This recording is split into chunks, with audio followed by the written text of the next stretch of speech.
Hello everyone, welcome to my channel. I am Nidhi. Today we are going to start our political science और जैसे कि हम सभी को पता है कि हमारा first chapter cold war era delete हो गया है हमारे 2022 से 2023 के सिलेबस से। तो इस वजह से अभी हमारा फर्स्ट चैप्टर हो गया है the end of bipolarity. First of all मैं आपको एक इम्पोर्टेंट इन्फॉर्मेशन दे दूं कि अगर आपको 12th class history and political science के किसी भी चैप्टर के नोट्स चाहिए तो आपको डिस्क्रिप्शन बॉक्स में इंस्टाग्राम आईडी का लिंक मेंशन है। आप वहां से जाकर स्क्रीनशॉट लेकर और उनका प्रिंट आउट निकलवा कर पढ़ सकते हैं। और अगर आप इंस्टाग्राम नहीं यूज करते तो डिस्क्रिप्शन बॉक्स में मैंने पीडीएफ भी डाल दी है, आप वहां से जाकर भी एक बार चेक करके निकलवा कर उनको पढ़ सकते हैं।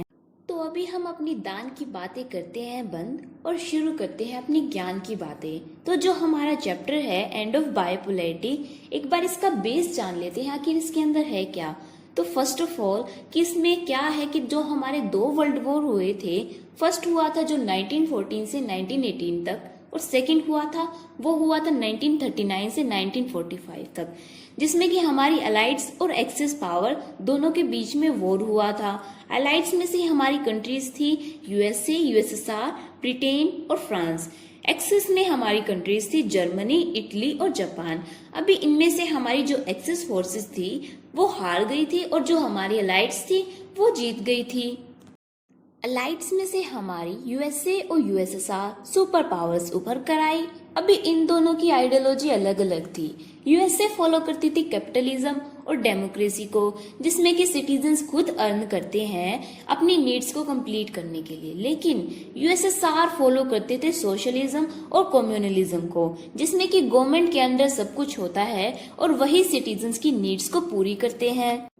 अभी इसी वजह से फिर उन दोनों के बीच में कोल्ड वॉर हो रहा था, जिसमें सिर्फ बहसबाजी होती है, उसी से काम चला लेते हैं, किसी के हाथ सिर पैर नहीं फोड़ते, मतलब वैसा वॉर नहीं होता।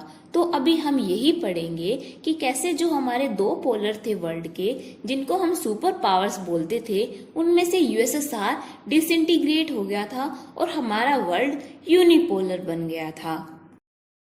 तो पहले हम जान लेते हैं एक बार यूएसएसआर के बारे में। यूएसएसआर की फुल फॉर्म है union of Soviet socialist Republic, ठीक है। तो इसको 1917 के रशियन रिवॉल्यूशन के बाद 1922 में फॉर्म किया गया था। इसमें 15 अलग अलग स्टेट्स मर्ज हो गई थी और इसके फाउंडर थे व्लादिमीर लेनिन। इसकी करेंसी थी रूबल और ऑफिशियल लैंग्वेज थी रशियन। इसमें एक ही पॉलिटिकल पार्टी थी जिसका नाम था कम्युनिस्ट पार्टी। अभी जान लेते हैं हम यूएसएसआर की कुछ मेरिट्स, क्या क्या इसकी अच्छाइयाँ थी। सबसे पहले तो इसका कम्युनिकेशन नेटवर्क बहुत कॉम्प्लेक्स था और इंडस्ट्रीज भी अच्छी खासी थी। इनके पास वास्ट एनर्जी रिसोर्सेज थे जैसे कि ऑयल, आयरन, स्टील एटसेट्रा, और सिटीजन्स के लिए मिनिमम स्टैंडर्ड ऑफ लिविंग तो था और उनकी बेसिक नेसेसिटीज तो कंप्लीट हो ही जाती थी। तो ये तो हो गई इनकी कुछ मेरिट्स। इसके बाद जान लेते हैं उनकी क्या क्या डीमेरिट्स थी, क्या उनमें कुछ बुराइयां थी। सबसे पहले तो इनकी गवर्नमेंट अथॉरिटेरियन थी, मतलब एक ही बंदा बहुत सालों तक रूल कर लेता था और आगे इनकी गवर्नमेंट अनअकाउंटेबल भी थी। सिटीजन्स को कोई इन्फॉर्मेशन ही नहीं देते थे कि वो क्या पॉलिसी बना रहे हैं, वो क्या गवर्नमेंट के लिए काम कर रहे हैं। और थर्ड, इनकी एक ही पार्टी थी जो कि हमें पता है कम्युनिस्ट पार्टी। और नेक्स्ट, इनकी टेक्नोलॉजी भी इंफीरियर थी। गवर्नमेंट सिर्फ बॉम्ब्स, न्यूक्लियर वेपन्स में ही पैसे खराब करती रहती थी, किसी और मतलब टेक्नोलॉजी पे वो इतने पैसे नहीं लगाते थे। और रशिया का ही डोमिनेशन था, रशिया स्टेट ही ज्यादा डोमिनेटिंग थी वहां पर। रशिया पूरे वर्ल्ड पर रूल करने की सोच रहा था और इसी वजह से 1979 में अफगानिस्तान की इन्वेजन की वजह से उनकी कंट्री में गुड्स की शॉर्टेज हो गई और उनको खाने का सामान भी बाहर से इंपोर्ट करवाना पड़ा। तो अभी ये तो हो गई उनकी कुछ डीमेरिट्स। अभी हमारी बुक में एक बंदा है जिसका नाम है मिखाइल गोर्बाचेव। अभी इसके बारे में आप सोचेंगे कि ये कौन नया आ गया, ये थे general secretary of Soviet communist party इन 1985। इन्होंने 1985 में सोवियत सिस्टम में रिफॉर्म लाने, ये जो वेस्ट साइड वालों की तरह है, मतलब यूएसए की तरह डेमोक्रेसी के ही फेवर में थे। इन्होंने 2 पॉलिसीज को अडॉप्ट किया। फर्स्ट, पेरेस्ट्रॉइका, इसके अंदर ताकि ये पॉलिटिकल और इकोनॉमिक सिस्टम को रिकंस्ट्रक्ट करना चाहते थे डेमोक्रेसी को लाकर। और सेकंड थी ग्लेसनोस्ट, इसके अंदर था कि ये गवर्नमेंट में ओपननेस और ट्रांसपेरेंसी लाना चाहते थे कि सिटीजन्स को सब कुछ पता होना चाहिए कि गवर्नमेंट के क्या वो नए लॉज बनाना चाहते हैं और क्या वो नई पॉलिसी लाना चाहते हैं। और इनकी यही सब हरकतें देखकर मिलिट्री कूप हुआ, मतलब तख्ता पलट। मिखाइल गोर्बाचेव को उठाकर एक मिलिट्री कमांडर ने उनकी जगह ले ली, क्योंकि वो डेमोक्रेसी नहीं लाना चाहते थे। वो डेमोक्रेसी और यूएसए के फेवर में नहीं थे। डेमोक्रेसी की आने से जनता तो बहुत खुश थी, क्योंकि उनको कुछ पावर मिल रही थी, उनको इक्वलिटी ऑफ फ्रीडम मिल रही थी। लेकिन कुछ लीडर्स इसके खिलाफ थे।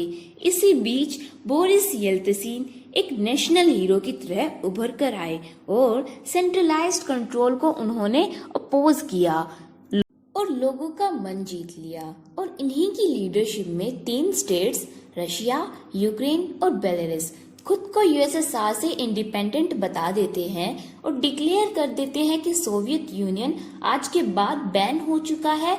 और यहीं से सोवियत यूनियन डिसइंटीग्रेट होना शुरू हो जाता है। और 1989 में बर्लिन वॉल भी तोड़ दी गई थी। अभी इसके बाद हमारी जो 15 कंट्रीज थी वो अलग अलग हो गई, लेकिन जो उनमें से छोटी कंट्रीज थी, जैसे कि जो हमारी सेंट्रल एशिया में थी, वो खुश नहीं थी। इसीलिए एक इंटर स्टेट एसोसिएशन बनाई गई, जिसका नाम था CIS, Commonwealth of independent states.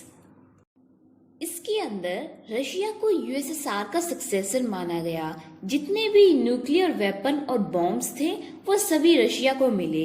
CIS में जो चार्टर था उसके अंदर क्या था कि फर्स्ट तो था कि protecting peoples rights and freedom, और सेकंड फॉरेन पॉलिसीज बनाना, थर्ड की कॉमन इकोनॉमिक स्पेस फॉर्म करना, transport and communication system develop करना, और health care and environmental protection करना, और डिफेंस पॉलिसीज और बॉर्डर्स को भी मेंटेन एंड प्रोटेक्ट करना।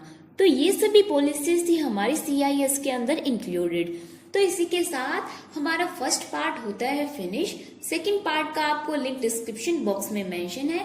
If this video is helpful for you then please share it with your friends and classmates.